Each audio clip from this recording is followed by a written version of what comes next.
Assalamualaikum warahmatullahi wabarakatuh. Saya Novia Agustina dengan NPM 181063100590 dari kelas 6B ingin memaparkan tugas individu tentang strategi inovasi pendidikan. Pertanyaan pertama, bagaimana cara strategi pendidikan dapat dilaksanakan secara efektif? Jawabannya yang pertama, digunakan untuk menanamkan prinsip-prinsip yang perlu dikuasai untuk digunakan sebagai dasar tindakan selanjutnya sesuai dengan tujuan perubahan sosial yang akan dicapai. Kedua, disertai dengan keterlibatan berbagai pihak, misalnya dengan adanya sumbangan dana, donatur, serta berbagai penunjang yang lain. Yang ketiga, digunakan untuk menjaga agar guru tidak menolak perubahan atau kembali ke keadaan sebelumnya. Yang terakhir, yaitu digunakan untuk menanamkan pengertian tentang hubungan antara gejala dan masalah, menyadarkan adanya masalah dan memantapkan bahwa masalah yang dihadapi dapat dipecahkan dengan adanya perubahan. Pertanyaan kedua, apa saja hal-hal yang menjadi pertimbangan dalam berhasilnya penggunaan strategi bujukan?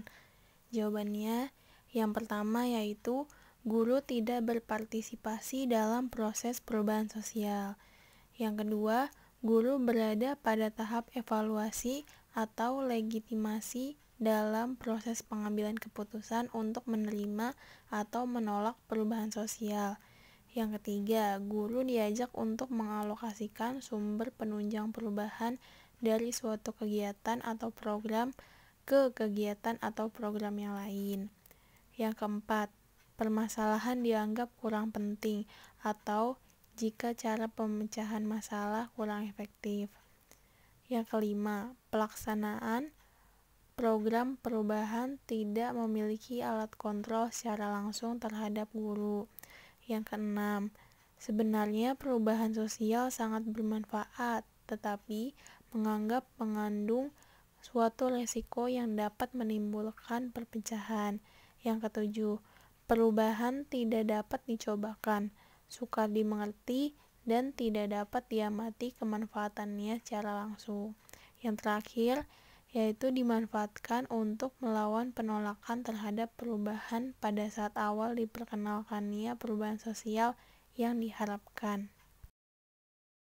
Pertanyaan 3. Apakah ada hubungan antara satu karakteristik dengan yang lainnya?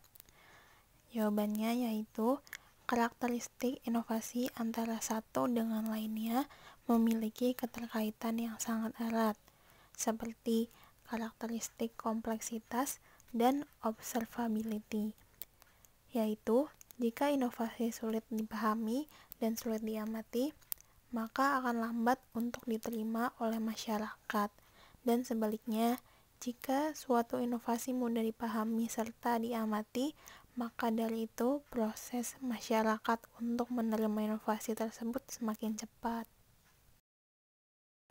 Pertanyaan 4. Apa faktor yang menentukan efektivitas pelaksanaan program perubahan sosial? Jawabannya yaitu salah satu faktor yang ikut menentukan efektivitas pelaksanaan program perubahan sosial adalah ketepatan penggunaan strategi. Tetapi memilih strategi yang tepat bukan pekerjaan yang mudah, karena strategi ada berbagai macam, yaitu strategi fasilitatif, strategi pendidikan, strategi bujukan, dan strategi paksaan. Pertanyaan 5. Karakteristik inovasi dapat mempengaruhi cepat atau lambatnya penerimaan inovasi. Menurut Everett M. Rogers, karakteristik inovasi diantaranya adalah keunggulan relatif dan kompatibel. Kemukakan pendapat Anda mengenai perbedaan kedua karakteristik tersebut. Jawabannya yaitu, menurut saya keuntungan relatif atau relative advantage adalah tingkat di mana inovasi dirasa sebagai hal yang lebih baik daripada ide yang digantikannya atau ide yang sebelumnya. Tingkat keuntungan relatif seringkali ditekankan dalam keuntungan ekonomi, pemberian status, dan cara-cara lainnya. Lingkungan inovasi sebagian besar menentukan apakah keuntungan relatif tipe tertentu seperti ekonomi, sosial, dan lain-lain cukup penting bagi adopter.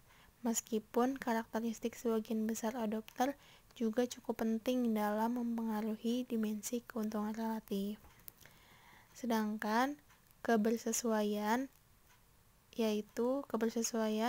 atau kompatibel yaitu tingkat di mana inovasi dirasa bersesuaian dengan nilai yang ada, pengalaman terdahulu, dan kebutuhan sebagai bagian besar adopter. Sebuah ide yang lebih sesuai adalah yang memiliki sedikit ketidakpastian, yaitu kepastian dengan nilai dan kepercayaan sosial budaya, dengan ide-ide yang dikenal sebelumnya, dan dengan kebutuhan-kebutuhan guru akan inovasi. Sekian pemaparan dari saya.